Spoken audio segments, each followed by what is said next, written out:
Apa jadinya saat umur 60 datang, tapi saldo tabungan malah terasa seperti lelucon? Tidak ada gaji, tidak ada tenaga, tidak ada pilihan. Realitasnya kejam. Sebagian besar orang bekerja puluhan tahun hanya untuk pensiun dalam kecemasan.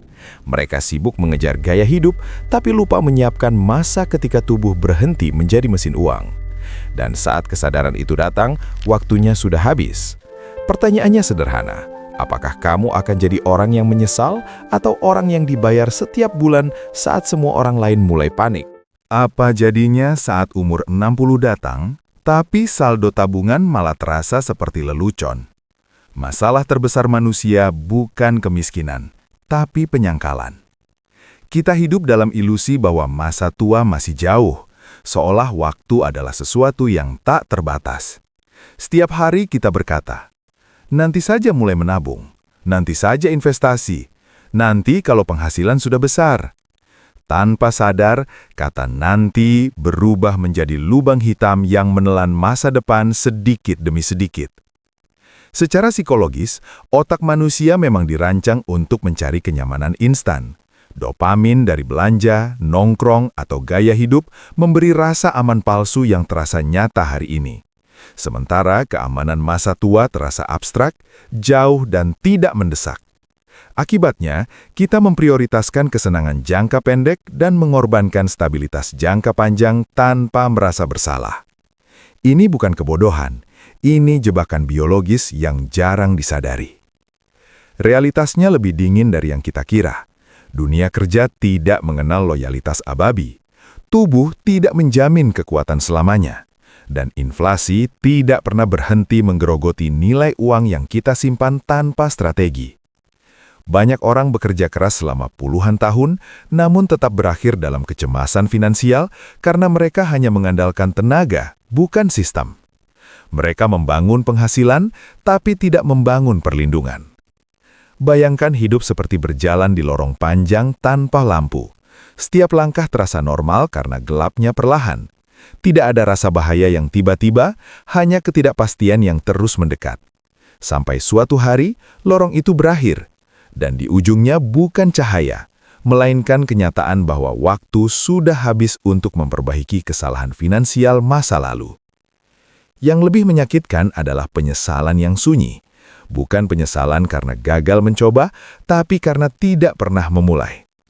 Banyak orang tua tidak miskin karena kurang bekerja, melainkan karena mereka terlalu lama percaya bahwa kerja keras saja sudah cukup. Padahal tanpa perencanaan, kerja keras hanyalah mesin yang suatu saat pasti berhenti. Di titik inilah kesadaran harus lahir. Masa tua bukan ancaman, tapi cermin dari keputusan kecil yang diulang setiap hari. Setiap rupiah yang dihabiskan tanpa arah adalah pesan kepada masa depan. Aku serahkan nasibku pada ketidakpastian. Dan setiap rupiah yang disisihkan adalah bisikan harapan. Aku sedang membangun keamanan yang tak terlihat hari ini, tapi nyata nanti. Kegelapan terbesar bukan kekurangan uang, melainkan kekurangan kesadaran bahwa waktu adalah aset yang terus berkurang, tanpa jeda, tanpa kompromi. Setelah memahami kegelapan, langkah berikutnya adalah menyalakan logika. Keamanan finansial masa tua bukan hasil keberuntungan, melainkan hasil sistem yang dibangun perlahan. Dan kabar baiknya, kamu tidak perlu menunggu kaya untuk memulai. Bahkan dengan modal sekitar 500.000, kamu sudah bisa membangun fondasi penghasilan masa depan melalui instrumen yang sederhana, legal, dan dirancang untuk jangka panjang. Pertama, BPJS Ketenagakerjaan, JHT, dan JP.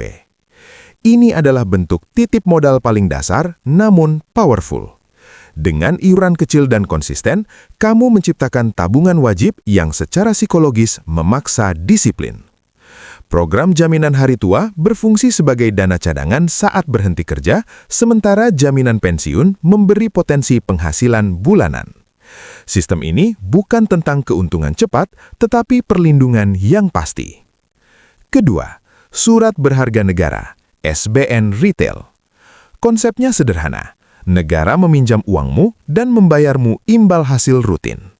Dengan modal relatif kecil, kamu sudah memiliki aset yang menghasilkan cash flow stabil dan dijamin pemerintah. Ini mengubah posisi kamu dari pekerja menjadi pemberi pinjaman. Perubahan mentalitas kecil dengan dampak besar. Ketiga, tabungan emas melalui pegadaian. Emas bukan sekedar investasi, tetapi proteksi terhadap inflasi dan ketidakpastian ekonomi. Dengan setoran kecil, kamu membangun aset real yang mempertahankan nilai dalam jangka panjang. Ia bekerja diam-diam, tanpa drama, namun kuat saat krisis datang. Keempat, reksadana pasar uang atau obligasi negara. Instrumen ini cocok bagi pemula yang ingin pertumbuhan stabil dengan risiko relatif rendah. Melalui manajer investasi, uangmu dikelola secara profesional sehingga kamu tetap bisa fokus bekerja sambil sistem finansial berjalan di belakang layar. Namun, inti dari semua ini bukan instrumennya, melainkan kebiasaan. Konsistensi adalah mesin yang mengubah nominal kecil menjadi kekuatan besar. Banyak orang gagal bukan karena pilihan investasi buruk, tetapi karena berhenti terlalu cepat atau menunggu waktu sempurna yang tidak pernah datang. Mulailah dengan prinsip sederhana, otomatisasi dan disiplin. Sisihkan di awal, bukan di akhir. Anggap iuran dan investasi sebagai tagihan masa depan yang wajib dibayar hari ini. Dengan begitu, kamu tidak lagi bergantung pada motivasi, tetapi pada sistem yang bekerja tanpa emosi. Perubahan atmosfer dimulai saat kamu menyadari satu hal penting. Masa depan tidak membutuhkan tindakan besar, hanya keputusan kecil yang diulang tanpa henti. Modal 500.000 mungkin terlihat sepele hari ini, tetapi dalam dimensi waktu, ia adalah benih.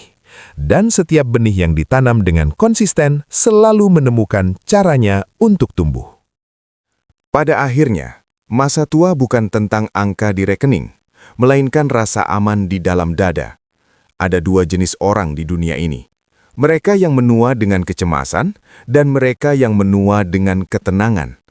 Perbedaannya bukan keberuntungan, bukan latar belakang, dan bukan besarnya penghasilan. Perbedaannya adalah keputusan kecil yang mereka ambil ketika masih punya waktu. Bayangkan suatu pagi di masa depan. Tubuh tidak lagi sekuat dulu. Ritme hidup melambat dan dunia terasa bergerak lebih cepat dari kemampuanmu mengejarnya. Namun alih-alih panik, kamu merasakan sesuatu yang langka, damai. Notifikasi transfer bulanan datang tanpa kamu harus menukar tenaga. Tagihan tidak lagi terasa seperti ancaman. Kamu tidak bergantung pada belas kasihan siapapun. Itu bukan mimpi, itu konsekuensi logis dari kebiasaan yang kamu bangun hari ini. Keindahan finansial bukan terletak pada kemewahan, tetapi pada kebebasan memilih. Kebebasan untuk beristirahat tanpa rasa bersalah. Kebebasan untuk membantu keluarga tanpa rasa takut kekurangan. Kebebasan untuk menjalani hari tanpa dihantui pikiran, bagaimana jika uang habis. Di titik inilah kekayaan sejati berbunga, bukan sebagai simbol status, melainkan sebagai ketenangan eksistensial. Banyak orang mengejar kekayaan seperti lomba sprint, padahal kehidupan finansial adalah maraton kesadaran. Mereka fokus pada hasil besar yang instan, namun mengabaikan proses kecil yang konsisten. Padahal, keamanan masa tua bukan hasil dari satu keputusan spektakuler, melainkan ribuan keputusan sederhana yang diulang tanpa drama. Menyisihkan sedikit, menahan diri sedikit, berpikir lebih panjang sedikit. Hal-hal kecil yang terlihat biasa, namun membentuk masa depan luar biasa. Kini, pilihan itu ada di tanganmu. Waktu tidak menunggu kesiapan, dan masa depan tidak memberi diskon pada penyesalan. Setiap hari adalah kesempatan untuk menanam atau mengabaikan. Dan seperti hukum alam, apa yang kamu tanam pasti tumbuh, baik itu keamanan atau kecemasan. Jika kamu ingin bertumbuh bersama orang-orang yang memilih kesadaran daripada penyangkalan, jadikan momen ini sebagai titik balik. Mulailah meski kecil, bergerak meski lambat. Karena dalam perjalanan menuju kebebasan finansial, langkah paling penting bukan langkah besar, melainkan langkah pertama yang benar-benar kamu ambil. Tumbuhlah, bukan demi terlihat kaya, tetapi demi hidup tanpa rasa takut. Karena saat masa tua datang, yang paling berharga bukan berapa banyak yang kamu miliki, melainkan seberapa tenang kamu menjalaninya.